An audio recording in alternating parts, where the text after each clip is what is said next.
Like, is there something there? Is there some sort of an angle?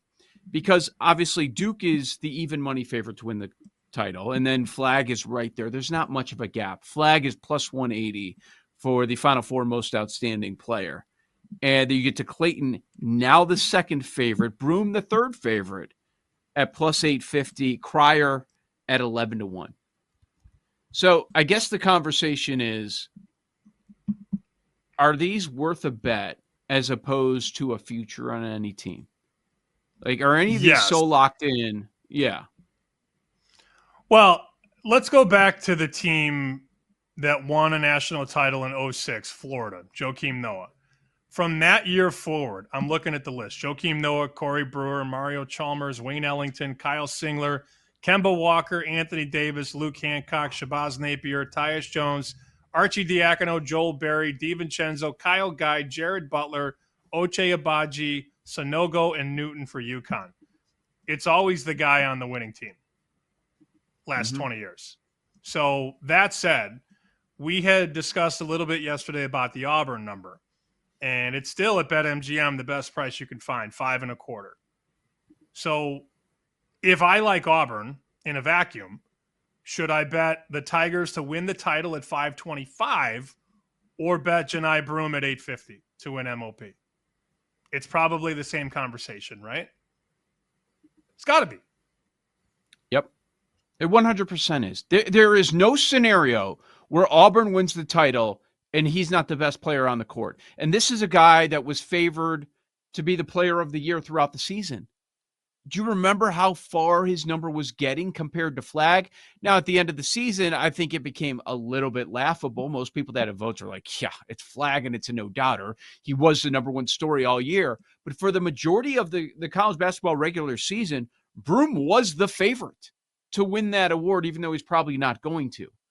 But comparing plus 525 versus plus 850, I don't see how they win the championship without him being outstanding like he was the other day.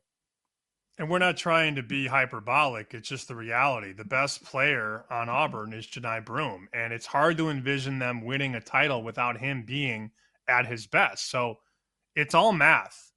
Either 5.25 for the title or 850 for MOP. Same thing with Walter Clayton, who, by the way, has been arguably the most clutch player in this tournament.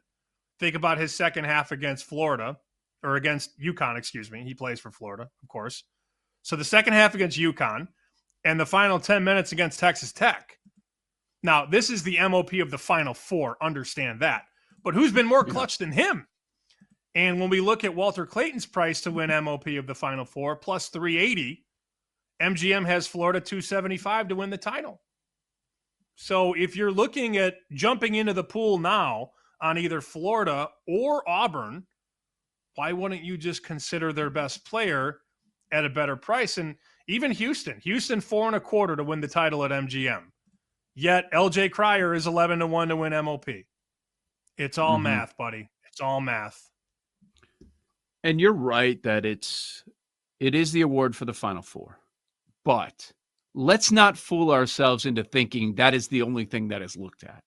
There are humans voting on this award. You can't just completely eliminate what you watched in the regular season, their conference tournaments, and then the first 4 games of the NCAA tournament. They can say that they do, but that is not the reality of the situation. We all understand that if Auburn wins the title, they're voting for Broom. That if Duke wins the title, yes, Flagg will probably have the best numbers, but if it's close with someone else, we know it's going to Flagg. Yeah. Flagg, Clayton, Broom, Cryer. That's your top 4. Yep. Man, I feel so good about the bet we made in the middle of January to get Duke at 6-1 or higher. I mean, you look at them, even money. There's a couple books, minus 105. We really put people in a good spot, and we did our jobs. Now Duke has to finish the deal as a 4.5-point favorite against Houston. And let's say they play Florida, that number is going to be probably 3. 2.5, 3 would be my guess. We did our jobs, buddy. Oh, Duke got to 5.5 now at a couple places for the Final Four. So they opened 4.5, now 5 and 5.5. But we did our jobs. They got to do theirs now. These are not the largest point spreads in the world. It's sizable for a Final Four game, but if Duke were to lose, it would be viewed as a collapse. They Yep. would be ripped to shreds. People would be laughing at them come Saturday, Sunday, and into Monday when we're back And on the us. air. If they were to lose on Saturday, yeah, I know that would not be a lot of fun. Nice pick, dorks. Yeah, yeah. The nature of the tournament. Watch the only time we get madness at the very end in the Final Four.